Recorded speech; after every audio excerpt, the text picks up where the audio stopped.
everyone? Welcome to the Sports Wave Network and Sports Corner with the Conn Man. I am your host, the Conn Man. And this afternoon with me, I have a very special guest, one of my best friends in the world. His name is Michael Graham. Michael, how you doing, my brother? I'm very good, Mike. How are you?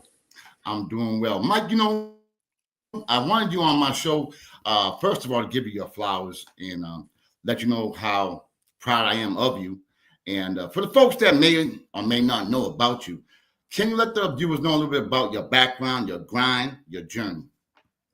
So my journey started a lot like you, Mike. I started out in New Bedford. I went to New Bedford elementary schools and New Bedford high school. I played youth sports in New Bedford, Verdian Vets, Model Cities.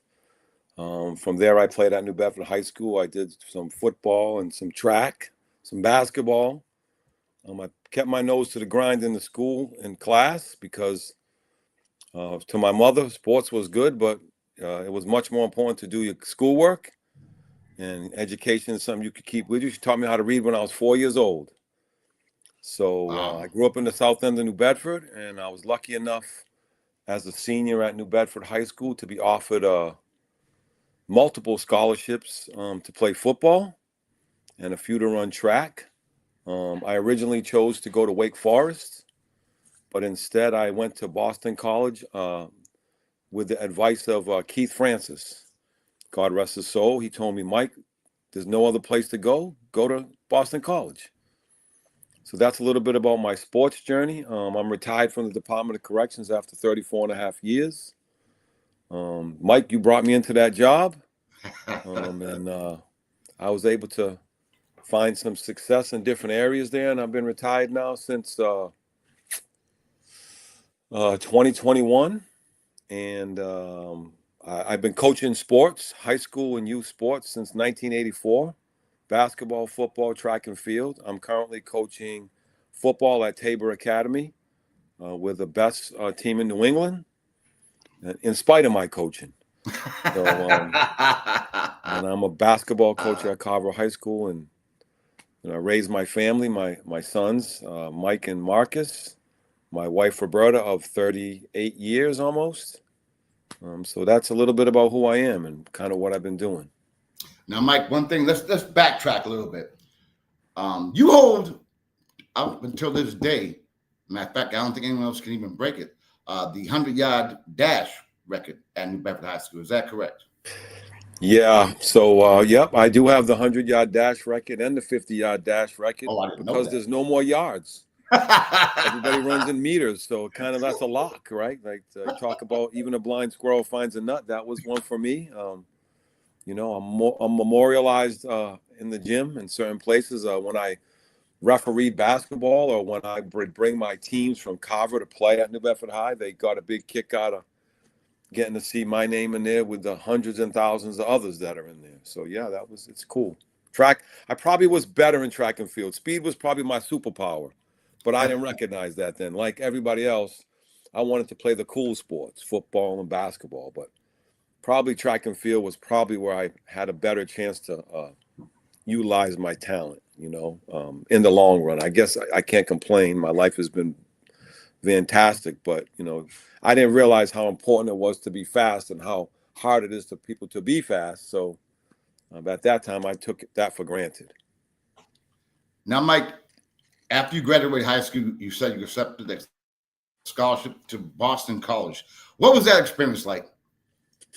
So college for me was, so first of all, I wasn't even the best one on my high school team in football, but I was fast. So I went to a couple of camps and ran some pretty good 40-yard dashes, and then I had some good tape. So I ended up getting some scholarships. Like I said, I really wanted to go to Navy, but Navy, you had to go to the Naval Prep School, and I was like, I'm not going to prep school. I just want to go to high school.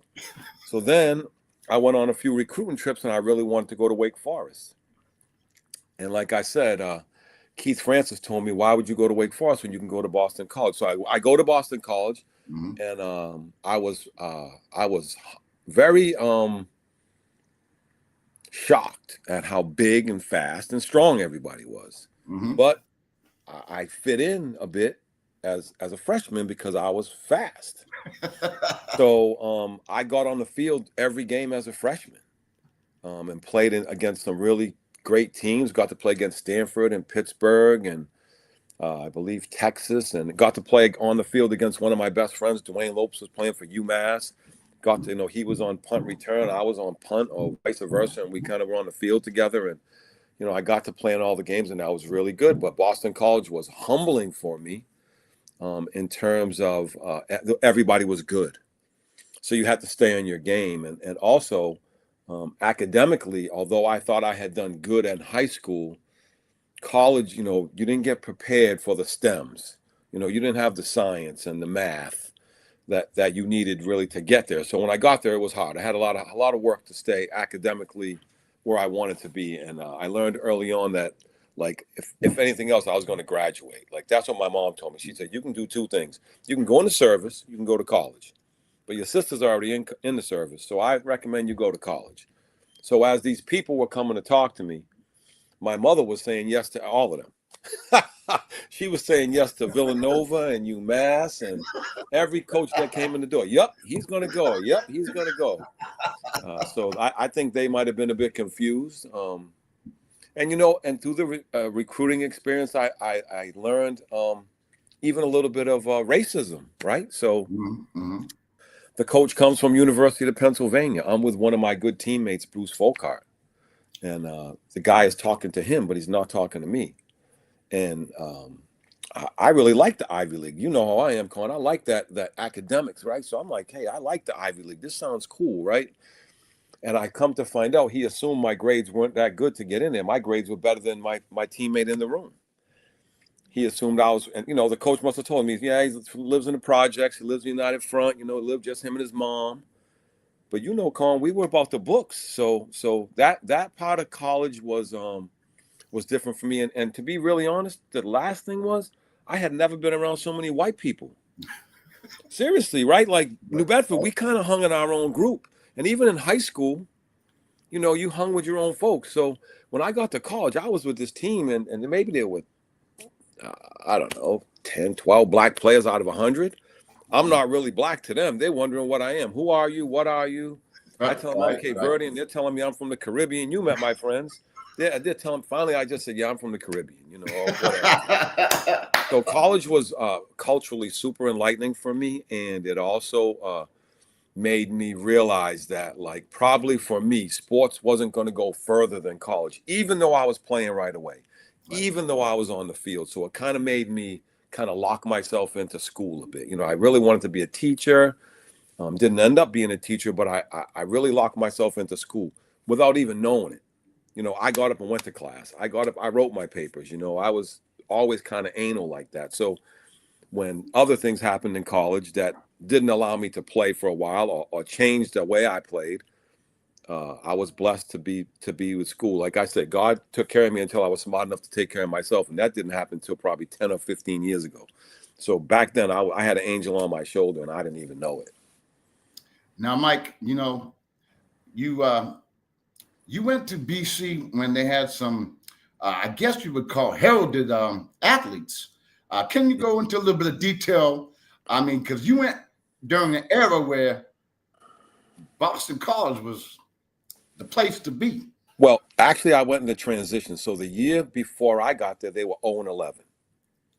So the coach was trying to save his job, and he went out and got what he thought was this really diamond in the rough recruiting class. It was myself and Tony Thurman and a kid named George Radachowski, Steve Diossi, Todd Russell, a whole bunch of big, gigantic linemen, Glenn Reagan, and all these different guys to try to turn the program. And his recruitment pitch to us was, he used to talk like this: hell, boy, shoot, you come here, boy, you're going to play right away. You know why? Because we stink. And I wanted to play. I didn't play for 4 years in high school. I was lucky to get on the field when I was a junior because of, there was things in New Bedford High School and people that had different influence that I had. And I didn't have any influence. What did I bring to the table, right? Other than I could probably play, right? But there was other things, right? My dad wasn't around in the booster club. He didn't hobnob around the city. So I had to kind of wait my turn. But here I was going to college, and they were telling me you're going to play right away. So I did. I got to play right away, and he brought in, and then the following year we brought in Doug Flutie and Gerard Phelan and Scott Gieselman and all these other guys, and we had some really good players there already. Junior Pose, all these guys ended up, the majority of them getting the chance to play in the NFL. They were all Americans. They were all great athletes, and to me, again, I had something that kept me with them. I was fast, but my focus was. Really, I'm going to get a degree from here. I'm going to graduate from here. I mean, Keith Francis had a job. He got to wear a necktie. I want to wear a necktie, right? That's good. Around that way, you go to work in the fish house, you work in the Chamberlains, you work in Morse Swiss Drill. Absolutely. I wanted to wear a necktie. So I'm paying attention in school, right? So that was kind of like the class that came in with me. And that year we went 7-4. It wasn't like the bowl games are now, but then the following year, I missed that year. I was hurt, but we went to then 2 years. My junior and senior year, we went to bowl games. So I came in with some really talented players. They turned the program around. My fortunes on the field changed. As you know, I had a pretty good knee injury. I tore my ACL, my MCL, my PCL, and broke my tibia. Going into my sophomore year, which I was coming in as a starter, I had been a all-East freshman. In football, I had come in second in the East in the 55 meters and second in the Big East. I mean, sixth in the Big East or fifth in the 60-meter dash. So, all these, and I was fast, right? But now I'm not fast anymore. Now I'm hurt, right? I'm not fast. I mean, I remember I came into Monty Park and you cried. You saw me with a big brace on and you cried. And listen, nobody cried more than me, but also it made me realize, right? This is boom. Like, you got it. This can change. So I got to be part of some great teams. I got a good education. I actually was asked to come back for my redshirt year and play into that year when they had the Miracle in Miami and all that. But like usual, I'm not thinking like that. I'm done. I'm done with football. I'm coming home. So, but Boston College was a great experience for me. Some of my coaches, Tom Coughlin, NFL, Hall of Famer, Jack Bicknell, College Football Hall of Fame. They were really good to me. Pete Carmichael. They treated me, respectfully. They taught me how to, and they made me want to coach. Because one thing I wasn't when I came from college was a student of the game, not any game. I mean, I kind of just used talent. Like, talent was the way we played in the neighborhood, right? We played who could do what. But when I got to college, I started picking up, like, maybe I might want to be a coach. So, I gained a lot of life lessons from Boston College. I really learned about the world quite a bit. I learned that it's about relationships, trying to excel and move around. And I have a few friends that didn't make the NFL. One of them's a multi-millionaire. He was the CFO of Aramark. He was the CFO of Marriott. He was the CFO of Pepsi. He kind of hit me to, like, hey, this school like we're in, like, this could do stuff for you. So my experience at Boston College was nothing but positive at times. I mean, there were times when I felt bad for myself. Hey, I'm not going to play that much. Or, like, there was a few games I didn't travel after I had already been there. So, like, you get a taste of it, and now you can't go anymore. You learn a lot about yourself. They talk about mental health with athletes now, and resilience. I was kind of dunked in that water. Like, you need to toughen up, and you need to get with it. So, kind of like I left, kind of like a boy, and I could call mom and she could fix everything, or I could come home and see the fellas and a couple of beers and we were good. Right. And I went to college and I had to kind of stand on my own feet a little bit, and I think it helped me out. I mean, it certainly didn't make me perfect, but it certainly taught me lessons for down the road in my life. Now, Mike, one thing you failed to mention is when I went to your mom's house in United Front, right in the living room, there was a couple of footballs there. Can you talk about the footballs that were in your living room? So my senior year at Boston College, I wasn't a starter on offense and I wasn't a starter on defense. I played a lot of special teams. So the coach asked me, we had some injuries in preseason, and he said, if we needed you to play wide receiver once in a while, could you play on offense? listen, I do whatever you tell me as long as you let me graduate and get out of here. I'm gonna do whatever you say. So Right. in one game, I had a catch, and I played defense. I don't know if I had a pass breakup, but I got it. They gave me the game ball for Morgan State Boston College game. They gave me the game ball. I think I got a ball for something else. I think maybe I blocked a field goal or a punt. I did a few things. Again, I think the athletics was definitely the catalyst to tell me that. Here's the other thing that I learned in college. You don't need to be in a leadership title to be a leader, right?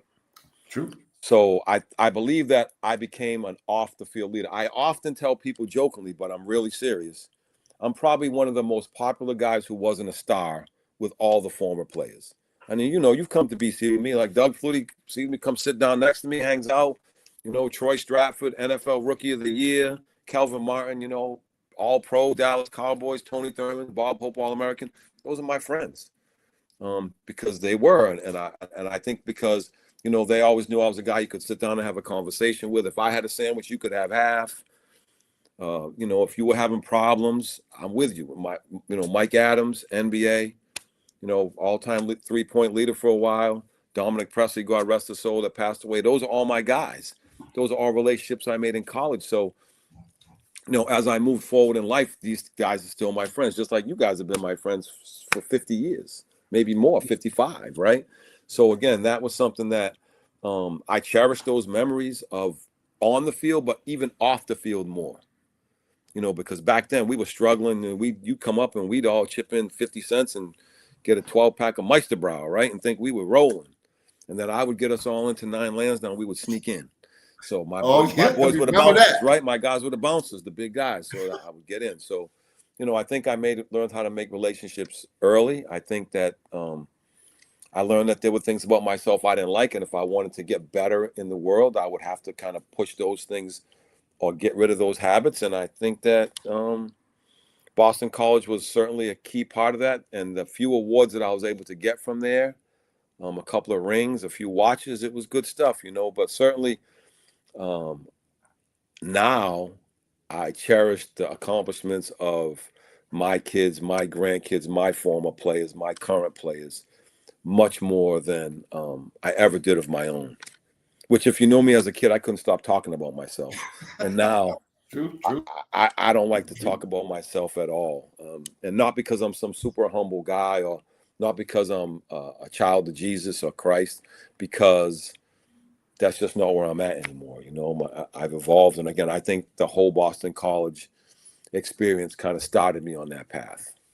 Mike, one of my fondest memories, I was at Framingham State. You were at Boston College. And you invited me because I'm a basketball wacko. You invited me to go watch a game with BC and one of my favorite collegiate players of all time. I think he goes by the name of Pearl Washington. Washington, yeah. Yes, that was a great. And I was in the front row. You had me in the front row watching one of the greatest players I've ever seen. And that was just a great experience.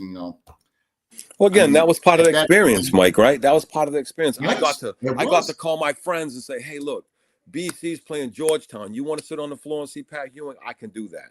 Or we're playing against Auburn today. I got 4 tickets. My mother didn't have a car. She certainly wasn't going to come to the game on the bus. No. Half my roommates, they didn't have anybody coming. I could get 12 tickets and everybody could come watch the football game. So that was all part of the good stuff that came out of BC for me, and being able to share that with everybody was great. Some of our friends that aren't with us anymore, and some of my family members, but that was, again, part of the legacy. And Conn, I'll never forget, you've been talking about that game for 45 years. That's great. Seriously, and then you talked about Chris Mullins. Oh, Chris Mullins, when you saw that game, right?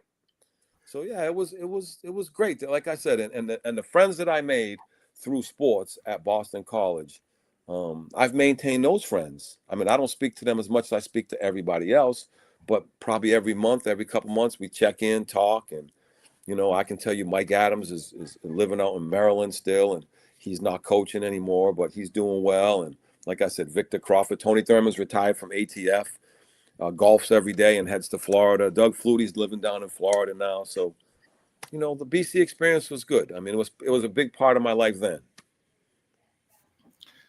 Okay, Mike, now, okay, you graduated college. What transpired thereafter? So, believe it or not, I can talk a little bit, right? So I got a job in sales, and I got a job with Johnson & Johnson, a very good job. And I was working, my territory was in New York. I was rear-ended on the Throgs Neck Turnpike going into Long Island, I believe. And they put me out of work for like 6 weeks. And I hated New York. Every second I was there, I hated being there. I didn't know anybody. Everything was corrupt. Like, it was more corrupt than we were corrupt. You know, I was like, wow, like, this is crazy. So I came running home.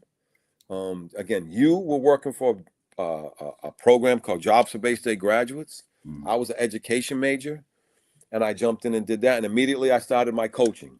I had done a little bit of coaching before I left. I had coached the New Bedford senior high school team in the old New Bedford Recreation Shootout. Was Donald Lessa and Roger Lewis. I had Mike Herron and all those guys, and we ended up beating the Boston team. That was my first experience coaching. But when I came back from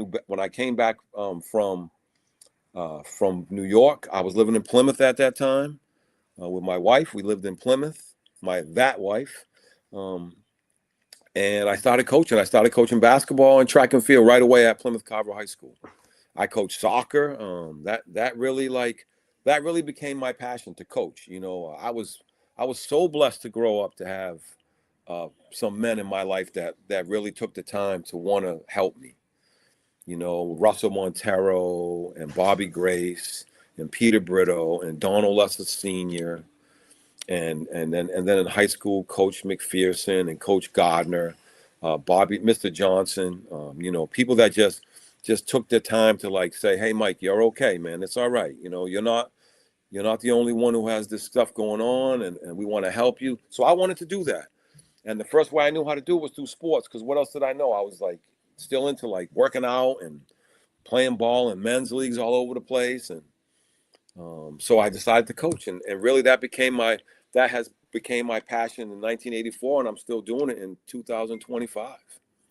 You know, folks, Mike has had a distinguished career in the Department of Corrections. I really don't want to talk about that because, you know, unless you do. But other than that, and, I mean, he had folks. My man was at the top of the top of the top in Massachusetts. And one thing I will say about my guy Mike Grant is that whatever he did, he put a stamp on it, and he just has a gift of, I guess, you know, drawing people and doing things that are at the elite level, and it's something to be applauded. And I'm going to give you your props for that. So I don't want to go into the correction because thank you. This is a damn sports show.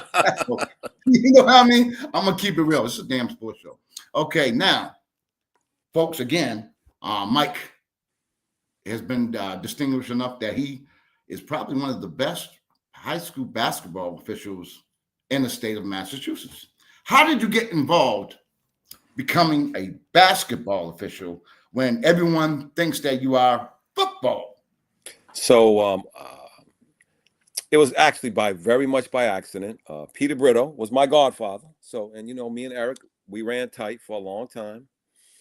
He was getting into officiating pretty heavy, and he had to go to New York. Actually, he had these guys come from New York to New Bedford Boys Club and put on a clinic. I wasn't even a referee then. And the guy said something like they needed another guy, and the guy said, "Jump out there." Now looking around. Yep, you jump out there. So because he needed to have another guy, so I jumped out there. And then I think a month later, I went with Eric. He was at a pro-am camp in New York, and I went out there, and the guy said, "You want a ref?" I didn't know, only because it was 3-man, and they needed to have a ninth guy, a 12th guy. It wasn't because I would look like I was a ref. So I started to referee, and so I actually refereed pro basketball, like the USBL and the Nike Pro-Am and the Pro-Am, before I ever refereed a high school basketball game. So at 30 years old, now I decide I want to ref high school basketball. Why? Because I didn't want to get a part-time job. I would rather ref. Refing was going to be a side income. Everybody was doing it. I'm like, yep. I thought I was okay at it, but I had Eric could tell you some memorable experiences I had refereeing. I think, Conn, you might have been there in the Portland Coliseum where I threw the jump ball up about 40 feet into the air. I had other times where I stopped and blew the whistle, and I looked around and didn't know what to say on the court, but I was kind of learning. But one thing about the pro game, it was super fast. Right. So now I come to high school. In high school, there's a progression, right? So you got to do freshmen and JVs and varsity. Correct. So I take the test, and I go to the floor test, and I got all kind of crazy mechanics because I work with Eric. Eric's a technician, right? So and they're looking at me like, "Who you are know you?" it. You know it. And I'm in pretty good shape then, right? I'm still, I'm 30. I'm not like I am now. I'm 30, right? So so Mr. Scully at that time pulls me in and says, "I'm going to start you off in the JVs. It's not going to be long." So I think not long in high school basketball is maybe 3 or 4 years. I don't know. He had me refereeing 3 or 4 nights a week.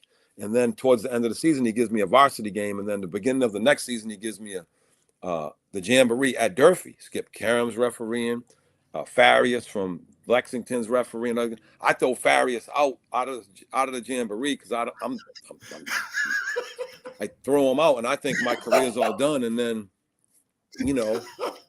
I keep getting games and games and games, and I was lucky enough to be. I mean, I don't ever say like I was a great referee. I think I had some things about me that were good I could keep control of the game. I could run faster than all the players back then. And that was my claim to fame. If the coach was yelling at me, I could turn on the jets and get away from him, and I was good, right? And I was big. I was a big guy. I'm a big guy, right? I was a big guy then. I'm a big guy now. So I was bigger then. But long story short is, it became a great thing. I loved refereeing high school basketball. I'm really proud of the fact that I could go in any gym. Like a coach never called him and said, "I never want him back in my gym." I worked with the new guys. I worked with the old guys. I think I refereed all told maybe 10 state championships, maybe 5, maybe 10 of them. I don't even know. I refed at least hundreds of state tournament games, boys and girls. At the end, I ref girls, and I loved every one of them. It was always a privilege for me to be around the game, to still be part of the game. And I always felt very respectful to the coaches, although I didn't let them cuss me out loud. They could cuss me out in my ear, but they can't cuss me out across the court. So some of the toughest coaches, back then it was, John Shockrow and Skippy and Mr. Bajoli and, Coach Douglas out in Stoughton and Muzzy up in, I would do Muzzy's games up at Oliver Ames. I would be in all these crazy games, and I survived. And again, I think I was tough from where I grew up. I was tough from what I had refereed first. I refereed in Monty's Park. Guys weren't telling me that I made a bad call. They were telling me they were going to kill me after the game. So true. That is true. So again, I was fast. And after the game, right? And listen, as a player, I was terrible to the officials. My own boy, my brother Eric, had to give me a tech the first game he did in mine. I was harassing him. I was just, "What are you doing? What's wrong with you?" Right. So I didn't really it kind of fell into officiating. I like to work. I liked to work. I liked to ref, but when I couldn't keep up with the game, I stopped refing. And I think that I got to get back to what I love was coaching. But I did ref a lot of high school games. I refed big games in the ISL. I refed the Morris twins. I refed Jaron Jack. I refed a lot of, what's the big guy that played at Connecticut? He played the NBA for many, many years. I refed tons and tons of pros. Now, that doesn't mean that I did a good job. It means I refed in those games. I refed in a lot of games where there were high-level players. And, again, I never had anybody chase me out of the gym. Players would see me after the game and say, "Hey, how you doing?" So I feel like I was successful. And I believe a big part of that was I learned how to be respectful. I was never on a power trip. I never was the guy, "Oh, I know this rule, you don't know the rule." I was never like that, at least not consistently. And when I did, I was able to catch myself and pivot and make sure nobody. Someone said this to me once, and I think I told to everybody I talked on, including you. Nobody came there to see us ref. So do the game, and if nobody knows you were there, you did a great job. because nobody came to see us ref. So refereeing was my passion. I loved it. I'm very, very cautious now as a coach and basketball to almost try to be anonymous, because I think sometimes the refs that are doing my game look and they're like, and I don't want them to feel like that, but I don't mind getting a call once in a while. But so yeah, refereeing was fantastic. It was awesome. Now, Mike, this show was seen all over the country. I don't know why, but it is. And if you could convey for those who might be interested or have a desire to become a basketball official, what would you recommend, or what would you have to say in order to probably help them along the way? I mean, first thing is know why you're going to do it. Like, some people do it for they love basketball. Some people do it because they need money. Some people do it because they need something to do. Some people do it for exercise. First of all, know why you're doing it. Second of all, get some training. Anybody can read a rule book. Anybody can learn the rules. Anybody can pass that test if you can read. If you can read, you can pass the test. I think now it's even easier. They do it on a computer. I think it's even easier. So that doesn't make you a referee. I think get some training, some on-the-floor training. Don't feel like you're too good to work in those games where it's little kids, where you're learning how to cover the floor or just learn the right way to do it. Take pride in how you look. Listen, I might not have done a lot of things refereeing. People can say a lot, but I always look sharp. I hit that floor, I was sharp, right? Eric Brito taught me that, and I never, ever got away from that. My godfather, Peter Brito, taught me that. Lee Harriman taught me that. You come out there, you're sharp. The first thing people do is get to see you, right? So look sharp, and the last thing is, nobody came to see you ref. So approach the game like that. You want to help the game be played. You want the game to be safe. You want to facilitate the whole experience, but you don't want to be the show. The day you think you're the show and you're an official in any sport, you have outlived your usefulness, in my opinion. Now, Mike, getting back to you now live in Carver, and you obviously you coach football. Let's go back a little bit at the beginning because I want to bring your sons into the picture soon. But when you went and moved to Carver, what made you decide to get into coaching football? So my son Michael Jr., your godson, he wanted to play football. My next door neighbor wanted to go play football. So myself and his father, and we went down to football, and signed the kids up, and I watched them play, and I was like, oh, these guys don't know what they're doing. Like, this is a safety thing. Like, somebody has to coach. Right. So I went up and I found the guy that ran the league, and I said, look, I want to coach. He said, we got a head coach. I said, I don't need to be the head coach. I just want to help. And I started coaching. I think my son Mike was 10. And I started coaching football. I couldn't get a football job. Here I was, a football guy, Boston College guy. Couldn't get a football job. I tried to get football jobs in high school. Actually, let me back up. I was already coaching at Carver High School football when I became a youth coach. I had got my first football job. My buddy became the athletic director, Rocky Gomes. And he called me up, God rest his soul, and he said, hey, I got a football job. You want to come coach football? You want to be assistant coach? I said, man, I've been dying to coach football. He said, well, guess what? I got a job for you. I ain't got no money. But if you want to coach, come on. So my then friend, Louis Spencer, and my former brother-in-law, Glenn Fernandez, we were all coaching at Carver High School. And then my kids, I used to bring them, and I used to put the mats in a big ring and put them in the middle. And I would coach my teams at Carver High School. So I actually coached high school football for about 6 or 7 years before I coached youth football. I did everything backwards, right? Everybody else starts in youth and goes up. I started up and went down. But I came down to coach my son, Mike, and I'm glad I did, just because I think I taught him how to play the game right. I think I got to impact lots and lots of kids. Everybody in Carver calls me coach. They don't get Mr. Grant, coach, hey, coach. Even in the school now, when I work in the school, they call me on the radio. Is Coach Grant here?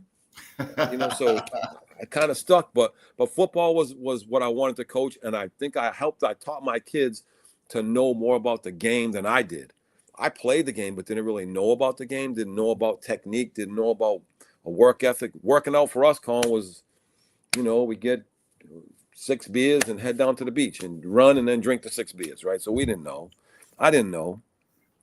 So I try to teach my kids a little better. My kids, I think both of my sons were much better football players than I am. I was much better, much better. Went and did their thing, and I was proud of them. But that's how I got coaching. And then from there, I got involved in basketball. I coached again. I was coaching high school basketball in '84. So when Carver High opened up in '89, I came over and coached basketball there, and then I coached track and field. And I was a track and field coach overall for about 40 years, in and out of the sport. Started the winter track program at Plymouth Carver High School. Did some stuff to get the winter track program going at Plymouth Carver High School. And then I got involved in youth basketball, which I still am today. It's a 30-year job. I haven't got out yet. Wow. Now, Mike, I don't mean to interrupt you, but nope, go ahead, man. You kind of like bypass. Talk about my godchild, Michael Jr. and Marcus, about their careers. Talk a little bit to the viewer. Let them know. So my sons were good athletes, and we were in a small pond. So I had the benefit of coming from a city. So when my sons got interested in sports, I took them to play in other places. My son Mike, I didn't know any better. I thought he was going to be 6'7". He's about 6 feet tall in 8th grade. I'm like, oh, yeah, he's going to be 6'7". I took him to play in Wareham. I took him to play in Rhode Island. I took him to play in New Bedford. I took him all over in football. I coached him, and he became a very good player. He was a very good player at Carver High School. He went to Northfield Mount Hermon to prep for a year. Then he played at Bentley. So he had a good career, and he got a college degree. And again, that was what it was all about. He became a dad as a senior in high school or a junior in high school. And my grandson, his son Julian, is a sophomore at Bates. We got to coach him together, and myself and my son Michael. Myself and my son Michael coached youth football together up until last year. We finished our season coaching my other grandson, my son Marcus's son, and we coached together till last year. My son Marcus was a little bit different. He was elite. He was elite at a very young age because I was smarter. He was 6 feet tall, and I made him a point guard. And he was a lefty, and I cherished that. And in football, I made him a quarterback to the point where he didn't want to play quarterback. I didn't let him play offense. I said, you're going to be a quarterback because quarterback knows the game. And one thing you need to know if you're going to play sports is you need to know the game. So he was a point guard, he was a quarterback, and he was a pitcher. So, I got to be in all those youth sports with him. He was lucky enough when he was a 9th grader to get a scholarship to Lawrence Academy and repeat the grade. He had made some great friends, Denzel Brito. He was already up there. Denzel told the coaches and stuff about Marcus. Marcus ended up getting to go up there. He had a great coach up there in basketball, Kevin Wazinski, who just passed away. He had a great coach in football, Mike Taylor, who became like Marcus's second dad. They really nurtured his ability on and off the fields and on and off the courts.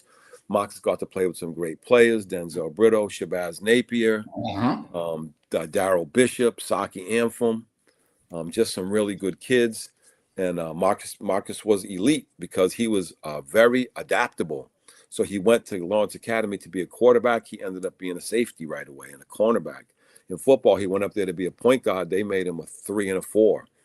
I always told him if you want to get on the court and you want to get on the field, you do what the coach says. He became a real elite stopper in defense. I always say Marcus had a scholarship in Division I in basketball. Ed Cooley wanted him to go to Fairfield. The coaches from Lehigh wanted him to go. The coaches from Yale went. He wanted to play football. He went to Iowa. But I was lucky enough that I had the experience that a lot of inner city or urban kids don't have, their parents don't have, that I had been around the college stuff a little bit. And I kind of knew, like, first of all, I got to protect them from themselves and others, because people will latch on to your kids, use them up and burn them away. And I also knew what the end game was. I need you to go get a college degree. So my sons were very talented. They're both young men. One of my sons lives right next door to me now, bought the house next door, lives there with one of his sons and his girlfriend and their daughter. And my son, Mike, like I said, my grandson, Julian, is a sophomore playing football at Bates. They're coming up. I was up there last weekend, me and my wife. It was great. And Mike has another son that is, he's 11. No, he's going to be 12. He lives in Ohio, Jalen. And then Marcus's son, Braylon, is going to be the next big thing.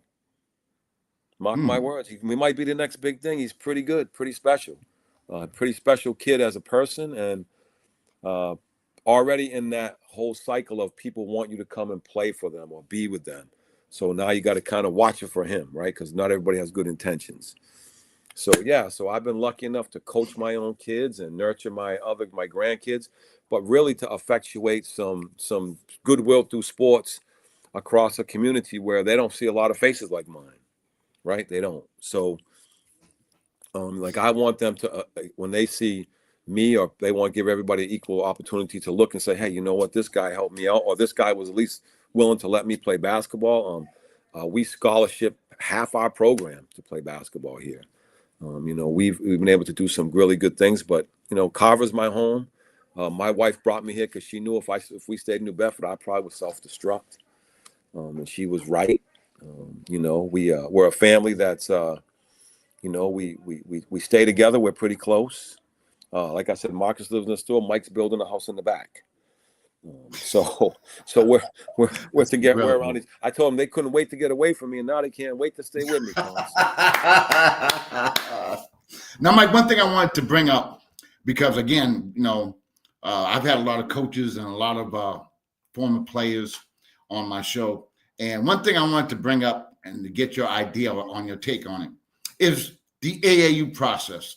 What are your feelings about the AAU, and I guess the positives and the negatives, because we know what kind of the negatives can be, where parents, here's another thing I want to bring up, parents have their kids, I guess you can say, enrolled in AAU programs where they're paying exorbitant amount of money for the kids to play, and the kid really can't play.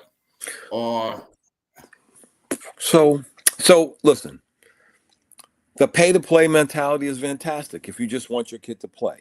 If you want your son or daughter to have the opportunity to play basketball all year round, there is AAU basketball, and there is club basketball, and there is town basketball, and there's travel basketball everywhere all year. Summer basketball, there's basketball to be played. So in that respect, it's great. Now, that's if you have the money to play.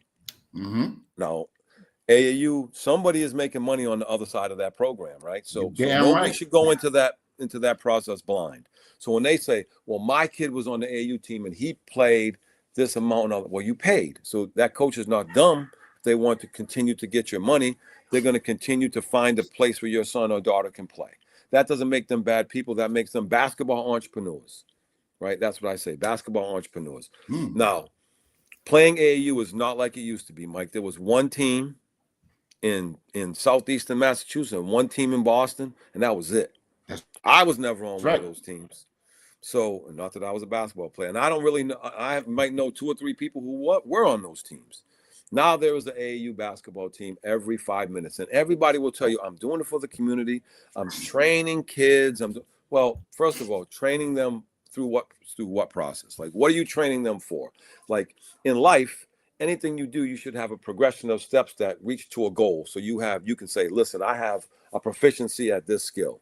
I have yet to see very many AAU people say, when you're done with my program, you will have an 85% chance to make free throws, or you will get 25% less turnovers, or your vertical leap will increase 4 inches. I hear them say, I'm going to give you a uniform. I'm going to let you buy a uniform, get you a bag with your name on the back, a couple T-shirts. I'm going to put you in some tournaments. Zero Gravity's got tournaments all over. One of the greatest ideas ever. A friend of mine, thought that up. He was the former coach at Brimmer and May, and then all of a sudden he said, I'm not going to start an AAU team. I'm going to take AAU away from AAU. He started Zero Gravity. That's another story. But so I think there is some value to AAU if you have perspective.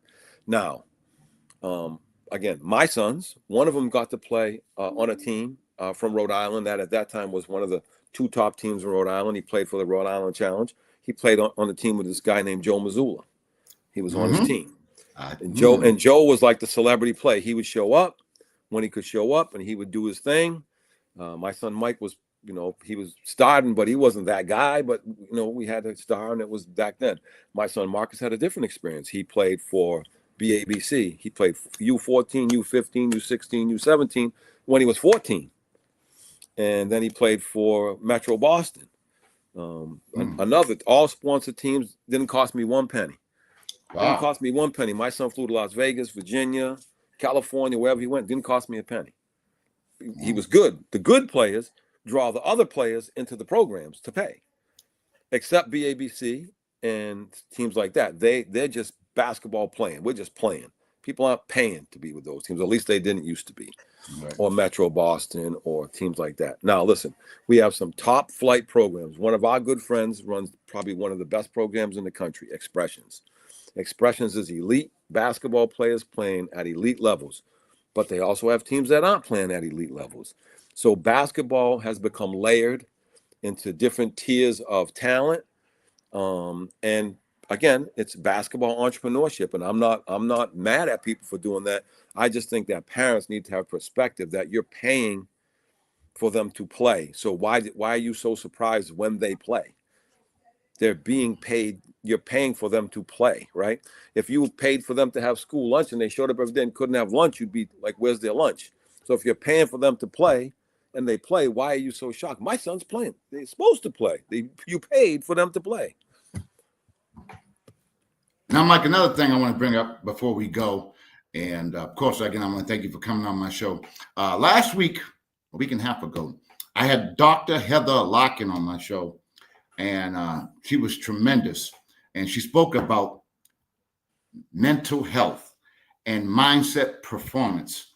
And we got like almost 5,000 views, not because of me, but because of what she had to say and what she spoke about, the importance of it, because as athletes, we train our bodies, but fail to train our minds. And she was talking about the suicide rate and things of that nature. Now, you as a coach for 40 years, I guess, how can I put this? How do you relate to maybe kids, who maybe are not that good, or they're bullied, or, they don't have 240s, or, are going through mental issues. Mental issues where they really maybe they can't go to their parents or things of that nature. I don't know. I just want to get your take on that. So mental health is equally as important as physical health. I still, to this day, I'm amazed that insurance makes it like they're doing something great for you when they cover your mental health needs. You should have your mental health checked on and assessed at a regular basis, just like you do with your physical health. Now, as far as being an athlete, I think that when kids start to break down and they start to fail on the court, on the field, on the track, on the pitch, it can have many reasons. A lot of it is they have false expectations. Some of them is they don't understand their role on the team. And I think that to keep things really healthy for kids who play, you have to really try to keep your finger on the switch. I had a girl 4 or 5 years ago that really had some serious mental health issues. And what came out of it was the expectation of competition was too much for her. So she now does track and field because now she's only competing with herself.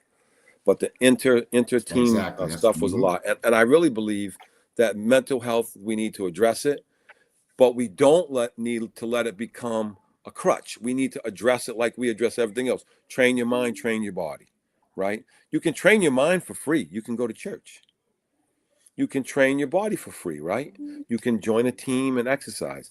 But we often neglect our mental health, and then yet we expect our mind to be as strong as our body with no training. How can that be?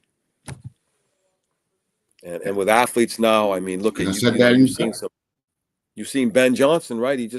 Ben, the Australian guy, he just retired. Why? Chronic mental health problems. Right. He was a first-round draft pick, right? And I think that we're going to see that more and more. Simone Biles. We're going to see that. I was going to bring her up. That's another one. So I think that it's always been there. I think we used to call it before being weak and being soft. But really what it is now that we're more attuned to it, I think we can get ahead of it. I mean, I talk to my teams all the time about realistic expectations, being part of a team, the value of being part of a team, lean on your teammates. Bullying is not acceptable. Judgment. The only one who's out there to judge the players' talent is the coaches, not the other players. And I think that a lot of times, there's people coaching that might might need a little bit of adjustment in the way they deal with adults and kids. Absolutely. Absolutely. Now, Mike, before we go again, is there anything that maybe I didn't ask you that you wanted to convey to the audience? And I always like my guests to leave with making an impact. So if you could, my brother, if you can make an impact, because again, we're seeing all over. So if there's something you could say that can be impactful, not only to, I guess, sports, but in life. So I'm chatty, but I'm not profound. But what I will say is that I think it's important for everybody I think everybody should try to be kind to each other. You know, I think everybody should be respectful to other people's feelings and their beliefs. I really believe that, you know, you should tell people you love them when they're alive, because when they're gone, they can't hear you. I believe you should cherish family, whatever that family is. And I believe you should use sports as a platform to find your way through life, if that's your passion. You know, sports has been my platform. And listen, you can say all the things you want about where I went and what I did. I will never consider myself the best athlete that I know. Of all our friends that we grew up with, I think if there's 6 of us, I rank myself 5th. You know, so I think there were 5 other guys and there are 4 other guys better than I was. But I use sports as a platform to get my message out into the world and how to impact kids and impact adults. And I think there's lots and lots of positive things through sports, even though we don't see them. And I believe we can make it what we want it to be. And that's why I coach the most elite players in New England at Tabor Academy. And I coach 3rd grade boys on Saturday mornings and girls who can't even dribble a ball all winter. I think it's because you want to show them that adults can be kind and be nurturing, and I think sports is a platform for that. Like that is phenomenal. Is there anyone you would like to give a shout out to? I mean, you know, you got folks out of New Bedford who'll be watching this. I mean, you got people, you know, all over. Is there anybody you want to give a shout out to? There's probably too many. I want to give a few shout outs, Mike. I want to give a shout out to you. I want to give a shout out to you, Mike, because I think that you know, you've made this a reality when others might not have believed. So I want to give a shout out to you. True. I want to give a shout out to our brother Sonny Silva and his family right now. They lost their mom at 94 years old. She was a beautiful woman. That's true. Mary, yes, Auntie Mary was the best and the greatest. Yeah. Yes. I want to give a shout out to the Russell Montero. Because Russell Montero was very impactful in my life and Steve Gardner. And I want to give a shout out to the person who deserves the most is my wife. You know, I'm not the easiest guy to be married to. I'm gone a lot. All this sports stuff, all this refereeing, That's true. Aspiring to move up in your profession. Someone has to be home to hold it down. And my wife has done that for me. You know, we go at it, but at the end of the day, she has my back and I appreciate it. Yes. And again, all my friends, all the Steele brothers, you know, Donald, Dwayne, you know, Eric B, Dave Lato, and the ones that are gone now, Jeff and Henry. You know, everybody's been important to me, and I couldn't ask for, if I could change one thing in my life, I wouldn't. Every experience has been worth the outcome, and I'm blessed, and I know that, and I hope that everyone else can experience that, or you're smart enough to look at your life for what's good in it and focus on the good things in your life, because everybody can find some things that they're tough days. To me, tough days last a minute. Good moments last a lifetime, good memories. So that's my shout out. Well, Mike, you know I love you, and I want to thank you for coming on my show. And you're welcome anytime, anytime you have something going on, hit your boy up. I got your back. Again, I want to thank you from the bottom of my heart for coming on my show. And I'm glad I was able to give you your flowers, because you definitely deserve it, my brother. I am so damn proud of you. And I'm just honored to be able to let you know how I feel and how deserving you are to be able to get your flowers while you're here with us. So, my brother, thank you again for coming on my show, and God bless you and your family. Tell Better I love her, and of course Mike Jr., Mike, the whole family. Tell them all I love them. You heard? All right, Mike. Thank you. And keep your eyes on the Seawolves, Conn. We're special. Tabor Seawolves, we're special. I will. I will. Keep I your eyes definitely on us. will. Don't sleep. It's right down the You had a street. You very want to good see the best basketball football in player New too. England?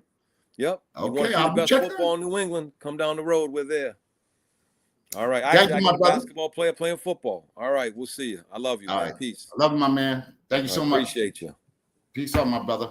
Folks, Peace. it's been an honor and a pleasure having one of my best friends in the world, Michael Grant. We've known each other for over 50 years. And, I've been blessed to have the friends that I have. And, it's a special feeling. And I'm glad to be able to have my friends like that who come on, who I'm able to give them their flowers. So, folks, again, I want to thank you for tuning in to the Sports Wave Network and Sports Corner with the Conn Man with my special guest, Michael G. Grant. It's a great honor. And this guy has been special because look at all the people he's been. Doug Flutie. Come on, Michael Adams. You know what I mean? So, I've been blessed to have the friends that I have and the connections that I have to be able to do shows like this and have, people who come on who make an impact on the show. And again, I want to thank you guys for tuning in. We have another show coming up right now, another one with Todd Qualls. Todd DesReese. Todd DesReese, who is a former New Bedford High outstanding point guard, went to Babson College, and now is one of the top directors of photography in Hollywood. So stay tuned for that. Again, I want to thank you all for tuning in to the Sports Wave Network, Sports Corner with the Conn Man. I am your host, the Conn Man. Have a great day, great night. Stay safe. God bless.